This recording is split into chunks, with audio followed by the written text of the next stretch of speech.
Everyone, welcome back to my channel. आज हम देखेंगे learning difficulties at primary stage and elementary level. ठीक है, ये जो है टॉपिक एमएड के सेमेस्टर 1 में आता है और ये क्वेश्चन पूछा जाता है एग्ज़ाम्स में भी, तो हमें देखना भी ज़रूरी है। और ओवरऑल बीएड एंड एमएड की जर्नी में आपको ये टॉपिक हमेशा देखने को मिलेगा।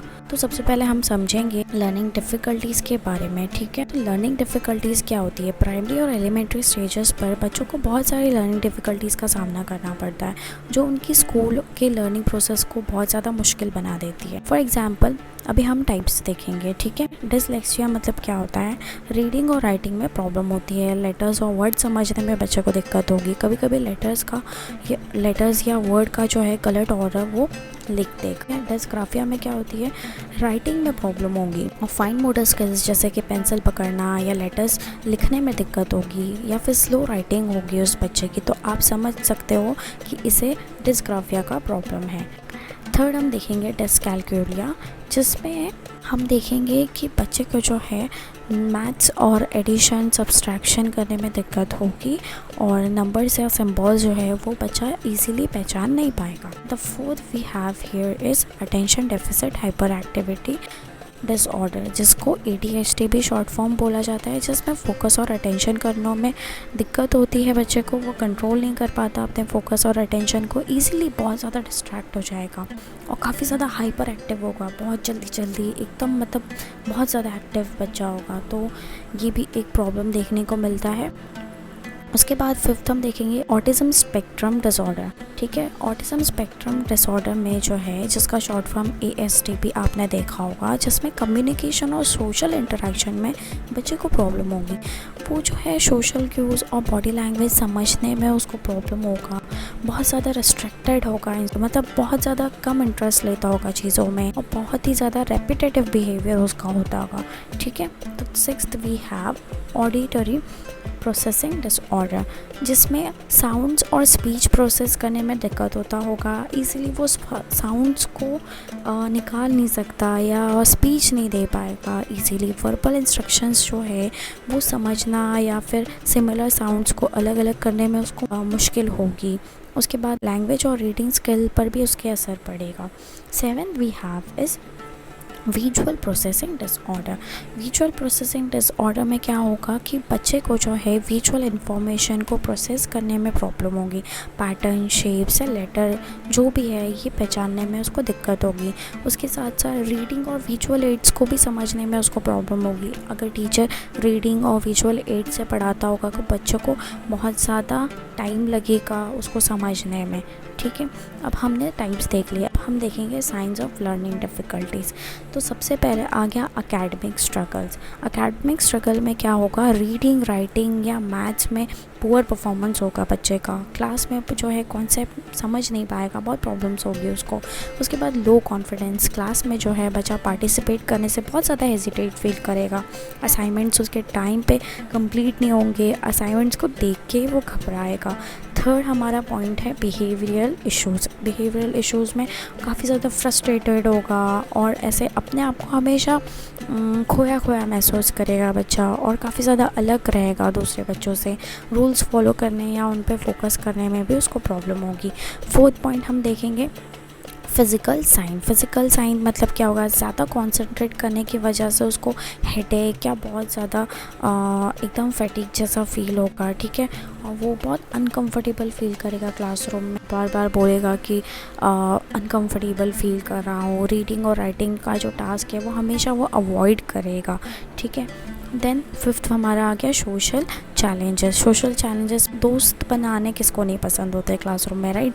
दोस्ती करने में उसको प्रॉब्लम होगी, लोगों से इंटरेक्ट करने में उसको दिक्कत होगी। ग्रुप वर्क या कोलैबोरेटिव एक्टिविटीज़ जब भी उसको दिया जाएगा उसमें उसको प्रॉब्लम होगा। Now what are the supporting strategies that we can use for that child? ठीक है, कैसे हम उस बच्चे को बहुत ज़्यादा सपोर्ट, बहुत ज़्यादा प्यार दे सकते हैं। तो अब मैंने आपको टाइप्स बता दिए, साइंस बता दिए, तो आपके पास सारे आइडेंटिफिकेशन करने के टाइप्स और साइंस मिल चुके हैं। तो आप सबसे पहले क्या करेंगे? Early identification. दैट मीन्स बच्चों की प्रोसेस या प्रोग्रेस को देखिए रेगुलरली, उनको एज ए टीचर आपको ऑब्जर्व करना है। स्पेसिफिक एरियाज़ में डिफ़िकल्टीज़ के पैटर्न्स को देखना है और जानना है कि कहाँ बच्चा जो है लैग कर रहा है।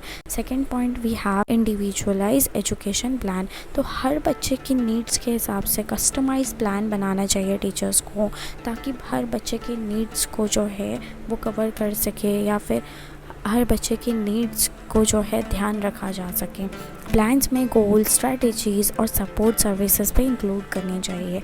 ठीक है। Third point we have multisensory teaching methods. Multisensory teaching methods यानी कि विजुअल, ऑडिटरी और काइनेस्टिक मेथड्स, इस सब का यूज़ करके हमें टीचिंग एड्स और टीचिंग मेथड्स को बनाना है और हैंड्स ऑन लर्निंग देनी चाहिए बच्चों को।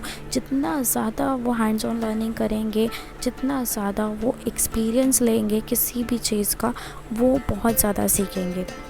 The fourth we have is assistive technology. का मतलब ये होता है कि टूल्स जैसे कि टेक्स्ट टू स्पीच सॉफ्टवेयर या फिर स्पीच टू टेक्स्ट ऐप, इसका यूज़ करना है। ऑडियो बुक्स का यूज़ करना है, विजुअल एड्स का यूज़ करना है, जिसकी वजह से बच्चों को बहुत ज़्यादा इंटरेस्ट आएगा पढ़ाई करने में। The fifth that we have is flexible grouping. Flexible grouping का मतलब क्या होता है, स्किल्स लेवल या लर्निंग स्टाइल के हिसाब से ग्रुप्स बनाना चाहिए टीचर्स को। ग्रुप को रोटेट करना चाहिए ताकि डाइवर्स इंटरेक्शन होता जा सके, क्योंकि हर बच्चा अगर एक ग्रुप में ही जम जाता है तो बाकी बच्चों से वो इंटरेक्ट करने में थोड़ा सा उसे दिक्कत होगी। तो हमें क्या करना चाहिए, हमेशा रोटेटिंग ग्रुप बनाना चाहिए। 6 है हमारा टीचर ट्रेनिंग। टीचर ट्रेनिंग मतलब टीचर्स को ट्रेनिंग देनी चाहिए डिफ़िकल्टीज़ को पहचान करने में या एड्रेस करने में। ये सब ट्रेनिंग के थ्रू ही आता है। रिसोर्सेज और डिफरेंशिएटेड इंस्ट्रक्शन की स्ट्रैटेजीज़ भी प्रोवाइड करनी चाहिए टीचर ट्रेनिंग में। The seven that we have is parental involvement. Parental involvement का मतलब क्या होता है, पेरेंट्स के साथ रेगुलर कम्युनिकेशन टीचर्स की होनी चाहिए। पेरेंट्स को घर पर लर्निंग सपोर्ट करने के तरीके बताने चाहिए टीचर्स को कि कैसे आप अपने बच्चों को एकदम से सपोर्ट कर सकते हैं, उन्हें बहुत सारा प्यार दे सकते हैं। अब 8th हम देखेंगे counselling and emotional support. Student को इमोशनली कैसे मैनेज करना है उसके तरीके देने चाहिए, काउंसलिंग देनी चाहिए बच्चों को, सोशल स्किल्स ट्रेनिंग देनी चाहिए ताकि peer support, group support provide हो सके। Extra time and accommodation. ठीक है। टेस्ट और असाइनमेंट के लिए एक्स्ट्रा टाइम देना चाहिए। असाइनमेंट्स को स्टूडेंट्स की एबिलिटी के हिसाब से मॉडिफाई करना चाहिए।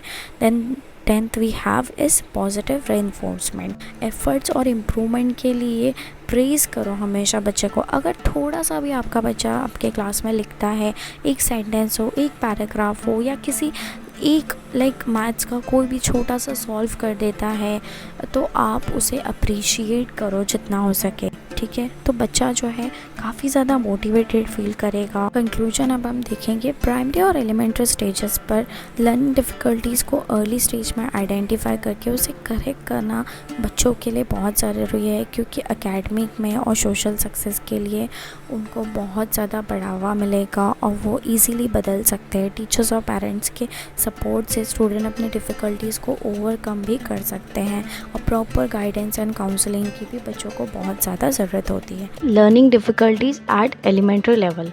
तो एलिमेंट्री का लेवल क्या होता है, एज 6 to 12। यहाँ पे हमने देखा कि वर्बल लर्निंग डिफ़िकल्टीज़ है। इसका मतलब क्या होता है, लर्निंग डिफ़िकल्टीज़ को 2 ब्रॉड कैटेगरीज में डिवाइड करना है, जैसे कि वर्बल और नॉन वर्बल।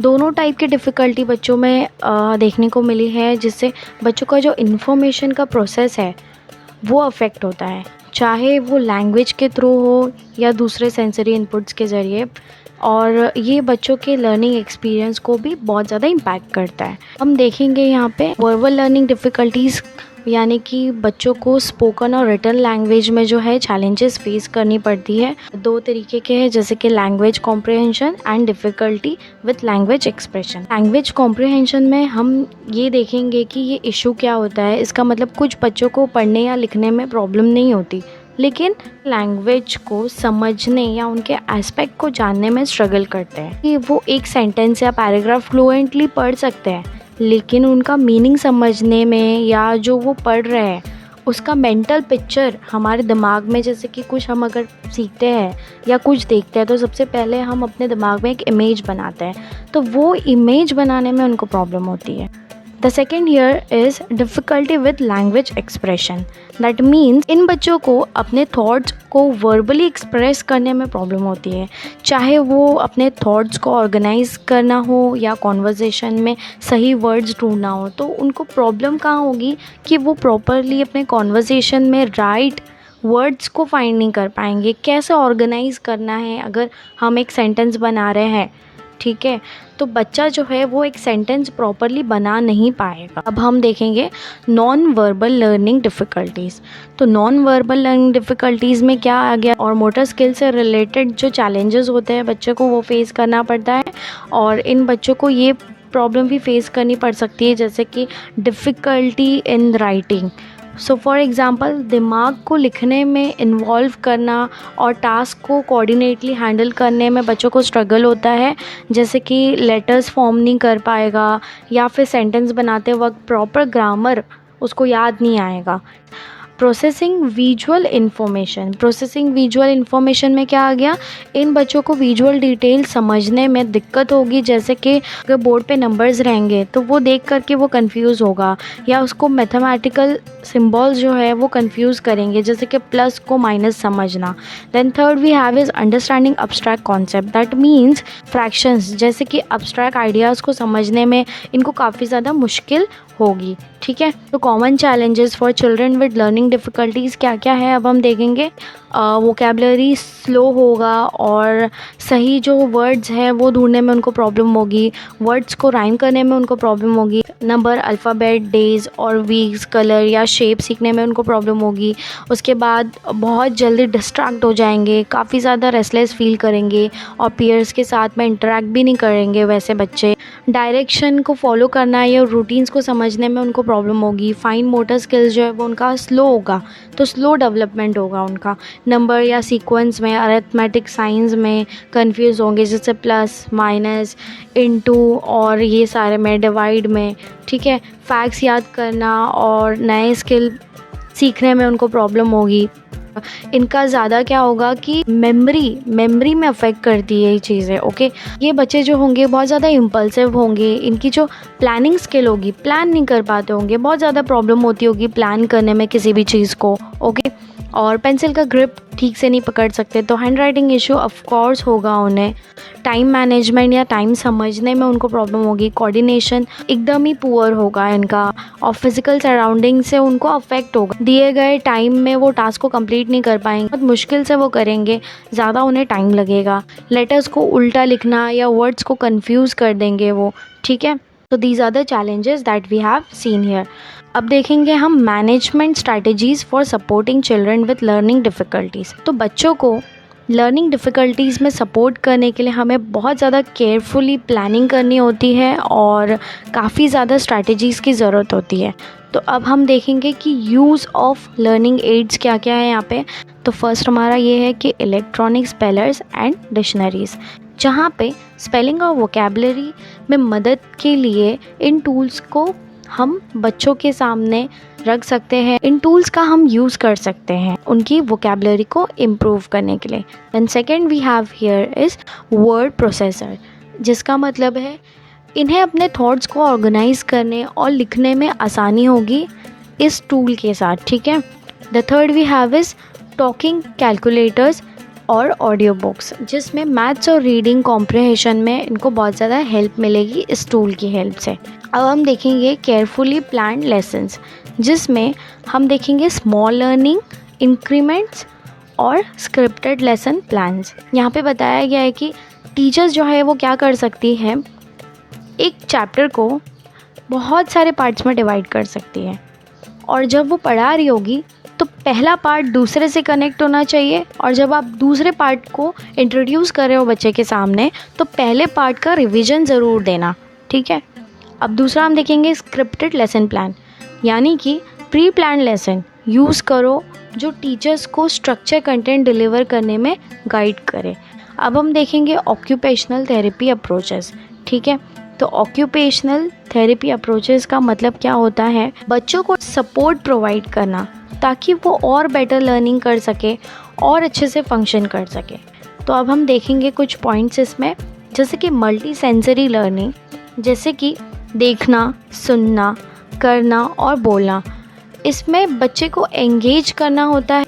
इसमें हम बच्चों को और ज़्यादा एनहांस कर सकते हैं लर्निंग में, कॉम्प्रिहेंशन में।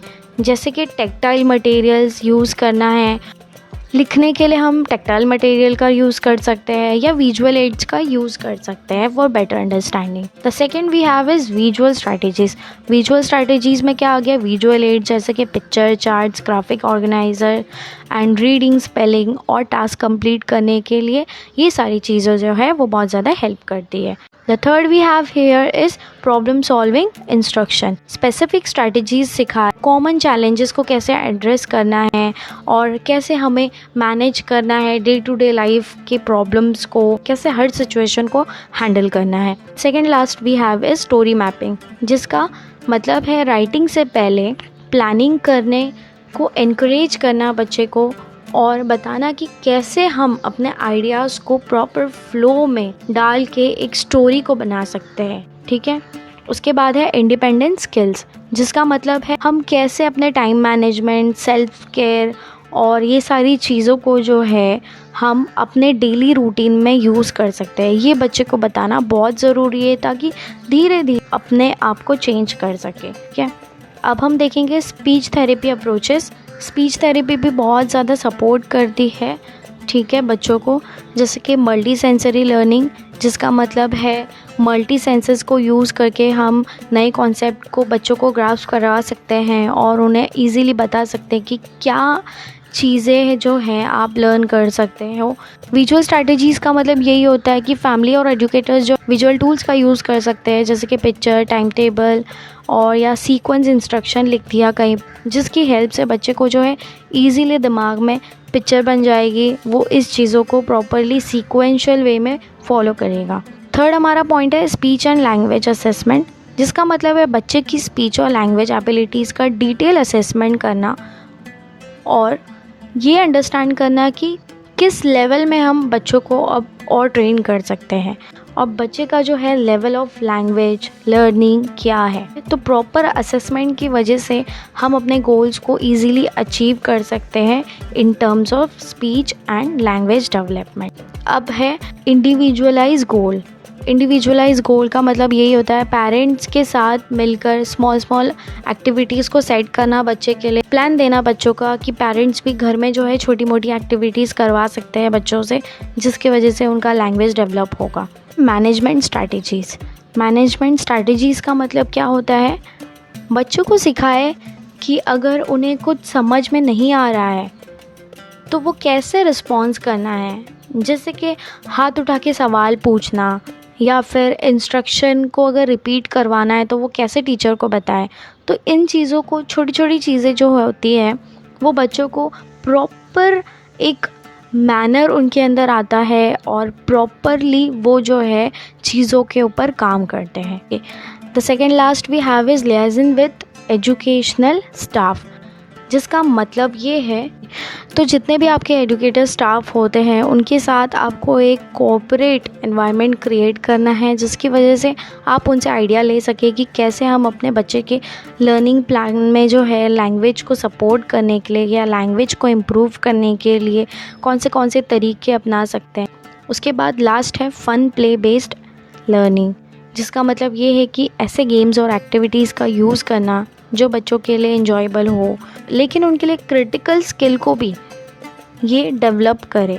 अब हम कंक्लूजन देखेंगे। वर्बल और नॉन वर्बल लर्निंग डिफ़िकल्टीज़ वाले बच्चों को जो है यूनिक चैलेंजेस का सामना करना पड़ता है, लेकिन सही सपोर्ट और मैनेजमेंट की स्ट्रैटेजीज़ के साथ ये एकेडमिक और सोशल एनवायरनमेंट में भी सक्सेसफुल हो सकते हैं। मल्टी सेंसरी अप्रोचेस को प्रॉपरली कोऑपरेशन के साथ यूज़ करना, पेरेंट्स को इन्वॉल्व करना और एक प्रॉपर लेसन प्लान बनाना, फैमिलीज़ का सपोर्ट लेना। सपोर्टिव एनवायरनमेंट बच्चों के लिए बहुत ज़्यादा ज़रूरी है, क्लासरूम और बाहर भी, ताकि बच्चा जो है अपनी प्रॉब्लम को शेयर कर सके और आपसे कुछ सीख सके या आपको कुछ सिखा सके।